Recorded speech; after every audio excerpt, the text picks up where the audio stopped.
Instant coffee, single origin, decaf, latte, espresso, americano. Coffee is the second most popular beverage in the world, second only to water. In the US alone, more than 450 million cups of coffee are consumed per day. But the top spot for coffee lovers in the world goes to Finland, where each person consumes an average of 12 kilograms of coffee beans per year, according to the International Coffee Organization. In fact, coffee is of such importance in human lives that it's even included in most military rations.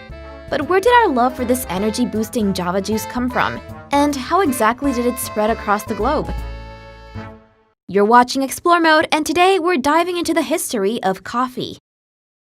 The story of the birth of coffee is unclear and unverified, but it seems to narrow down to two origin stories. One takes place in Ethiopia and the other takes us to Yemen. Let's go to Africa first. Legend says that around 850 AD in the region of Kaffa, Ethiopia, a young goat herd called Kaldi noticed that when his goats ate a small red berry, they became highly active. Intrigued, Kaldi plucked some berries for himself and noticed that he too felt energized after eating them. He wanted to share the effects of these magic berries, so he took a few to a nearby monastery, but the head monk, intimidated by their strange influence, rejected them and threw them into a fire.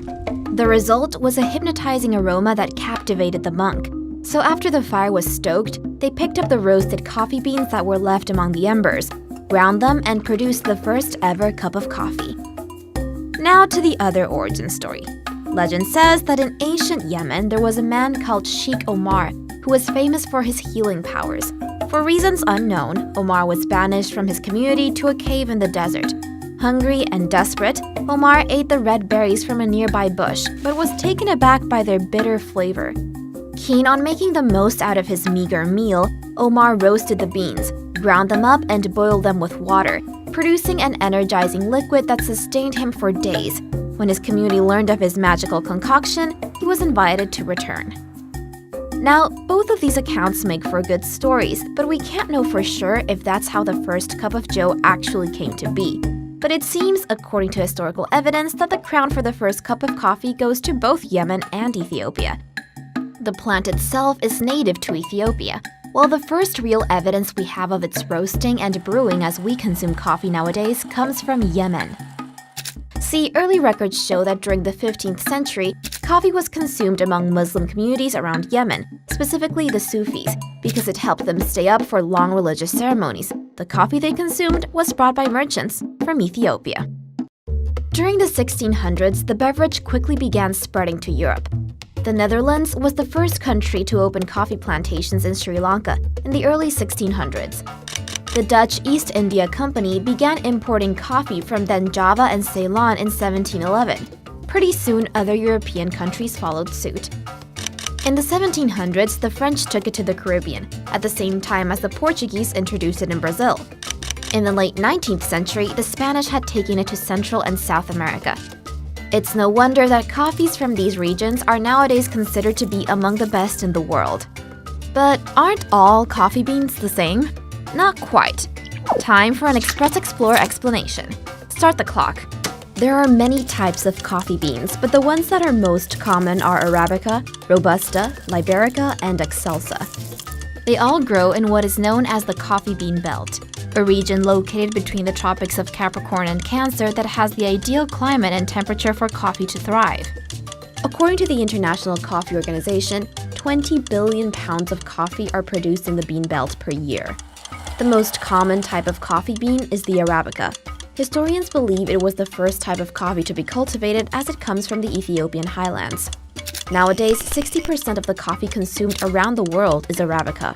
It's mostly grown in Latin America, and it's known for its sweet, fruity, and slightly acidic taste. However, it takes Arabica coffee plants 7 years to fully mature and be ready for harvest, making it pricier than its other bean brothers. The second most common type of coffee bean is Robusta. This is the one you'll probably see in supermarkets and your neighborhood grocery store. They're grown in Africa and Indonesia, and it's fairly common due to its high caffeine concentration, making it perfect for espressos and an energizing cup of joe. But that also makes coffee from Robusta beans more bitter in taste. Liberica and Excelsa beans are grown in certain parts of Southeast Asia and therefore make up a really small percentage of the coffee consumed in the world. This also makes them pricier than Robusta and Arabica beans. Currently, Brazil is the world's largest coffee exporter, pumping out 45 million bags per year of mainly Arabica beans. Coffee really stuck in Europe. The wine and beer people would customarily have for breakfast were slowly replaced by ginger juice.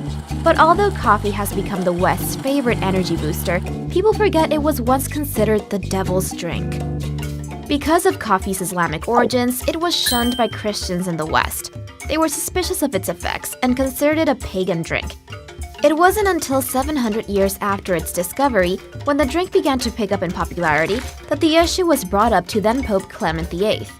Catholic devouts were hoping their leader would denounce the drink immediately, but to their surprise, the Pope took a don't-knock-it-until-you-try-it approach and decided to take a sip before completely banning the so-called devil's drink. His verdict? Coffee was here to stay. But to convince his followers that coffee would not make it easier for a demon to possess them, the Pope actually baptized coffee beans in order to officially pronounce them Satan-free. And since it's been a coffee free-for-all in the West. The first coffee houses in the world appeared during the 15th century in the Arabian Peninsula, and they were called kaveh-khaneh. Coffee houses were a place where people would gather to play games, listen to music, or even have heated political debates. At the same time, as coffee grew in popularity among Europeans during the 1600s, so did the appearance of coffee houses there. But unlike taverns or bars, which were the place where men would gather to discuss politics and daily conundrums, coffee houses were considered a place for intellectuals. In Britain, coffee houses were called penny universities because for a penny, you could get a cup of coffee and engage in cerebral conversations with businessmen and scholars fraternizing at the shop. But early coffee houses weren't open to everyone. The British and French banned women from entering their premises. Only the Germans saw no problem with ladies and gentlemen taking part in discussions together. But it wasn't just about intellectual conversations.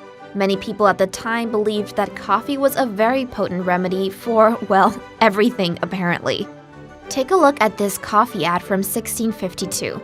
It claims coffee can treat headaches, the cough of the lungs, dropsy, gout, and scurvy. Oh, and apparently it also helped prevent miscarriages in childbearing women. Some beverage this was. By the 18th century, coffee had become the drink in every country it had been introduced to, but people still couldn't get enough of the drink. In 1901, a Japanese-American chemist called Satoru Kato created the first version of instant coffee. He even patented his invention in 1903, but his creation didn't really catch on. The mass production of instant coffee is attributed to George Washington, a Belgian inventor who owned production facilities in Brooklyn, New York. His product was called Red E-Coffee. Instant coffee played a starring role right at the end of the First World War. In 1918, the US military was buying 37,000 pounds of coffee per day. And on occasions where soldiers had no access to water, they would just pour the instant coffee packet into their mouths and munch on the caffeine powder for energy. Americano coffee was born in the Second World War, when Americans stationed in Italy became homesick for the way they had their cup of joe. See, Italians had two ways of consuming Java at the time: espresso or cappuccino. Both of these options were too thick and bitter for American GIs, who were used to drip coffee. So Italian coffee shops, in solidarity with the coffee-thirsty Americans, began selling their espressos with a cup of hot water for them to dilute the espresso shot.